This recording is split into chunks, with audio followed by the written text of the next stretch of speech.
చాలా బాగుంది. తమన్ మ్యూజిక్ మస్తు ఇచ్చిండు. లేదు ఫస్ట్ హాఫ్ చాలా బాగుంది. అసలు బాలేని మళ్ళీ ఎప్పుడంటే చూపించలేదు ఎవరు ఇంతకుముందు. బాగా చూపించాడు. బట్ సెకండ్ హాఫ్ కొంచెం మళ్ళీ డౌన్ అయిపోయి నార్మల్ అయిపోయింది. బట్ ఫస్ట్ హాఫ్ మ్యూజిక్ చాలా బాగుంది. బాలకృష్ణ బాగా చేసింది.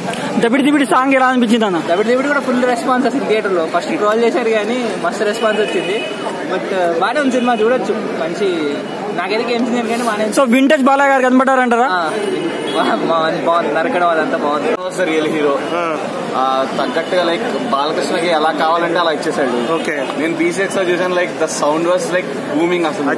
Fights was so good. Story బాగుంది. అక్కడ మీకు సెకండ్ హాఫ్ లో ఒక 2-3 ఒక 10-15 minutes ల్యాగ్ అనిపిస్తుంది తప్ప ఆ ల్యాగ్ కూడా యూటిలైజ్ చేసుకున్నారు కరెక్ట్ గా. చెప్పాలి అంటే బాలకృష్ణ ఓచకోత. బాలయ్య బాబు గారు డిఓపిని మార్చారు కదా.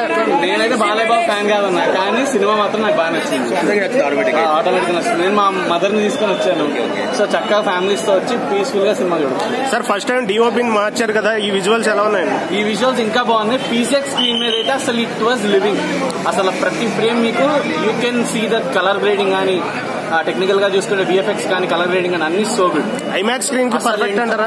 ప్రీ ఇంటర్వెల్ నుంచి మొదలవుతుంది అసలు విజువల్స్ అంటే అక్కడ మొదలవుతాయి. ఆ ఫైర్ లో బాలకృష్ణ ఎలివేట్ చేసే ప్రతి సీన్ అమేజింగ్ ఉంటుంది అసలు. చూడొచ్చు అన్న, చక్కగా సంక్రాంతి సీజన్ సో రావచ్చు. సో ఇప్పుడు దీనికి రావచ్చు, ఎల్లుండి వెంకటేష్ మూవీ కూడా వచ్చిన తర్వాత మళ్ళీ కావాలంటే ఆ 2 రిపీట్ చేసుకోవచ్చు.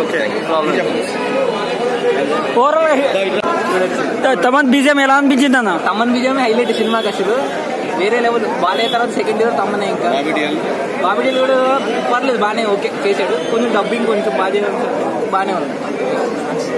సంక్రాంతి విన్నర్ అని చెప్పుకోవచ్చా? అది వెంకటేష్ సినిమా చూసిన తర్వాత చెప్పాలి. సో ఇప్పటికైతే ఈ సినిమా హిట్ అంటారా? ఓకే.